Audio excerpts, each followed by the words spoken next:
Hello, welcome back to Kanakadurga పంచలేవ jewellery. ఈరోజు మీకోసం మంచి టాప్స్ తీసుకొచ్చిన. చూడండి ఎంత బాగున్నాయో. మంచి డైమండ్ స్టోన్స్ తో వచ్చింది. ఇది చాలా చాలా బాగుంది. పెట్టు ఉన్నా కూడా సూపర్ సూపర్ లుక్ ఉంటుంది.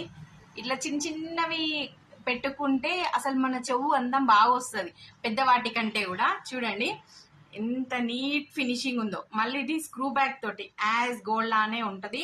మీకు ఎక్కడ కూడా స్టోన్ పోతుందని మీరు కంగారు పడాల్సిన అవసరం లేదు. స్టోన్ ఫిట్టింగ్ కూడా మన గోల్డ్ స్మిత్ వాళ్ళతోటి నేను చేపిస్తున్నా. అర్థమవుతుందా అండి? పంచలోహం అని మీరేం దీన్ని చీప్ గా చూడాల్సిన అవసరం లేదు. మీరు 1 గ్రామ్ గోల్డ్ తీసుకొని ఆ పిచ్చి కమ్మలు పెట్టుకొని పాడేసి మళ్ళీ బాధపడే కంటే ఇట్లాంటివి తీసుకుంటే మీకు లైఫ్ టైం ఉంటది. గోల్డ్ ని రిప్లికా అనుకోండి, ఇంకా అంతే. వెండితో రిప్లికే చేస్తున్నాం కదా, అది మనం పంచలోహంతో చేసాం అంతే. 500 పడుతుంది. ఎవరికైనా కావాలనుకుంటే స్క్రీన్ పైన నెంబర్ ఇస్తున్నా, వాట్సాప్ చేసి ఫాస్ట్ గా బుక్ చేసేసుకోండి. Thank you for watching my video.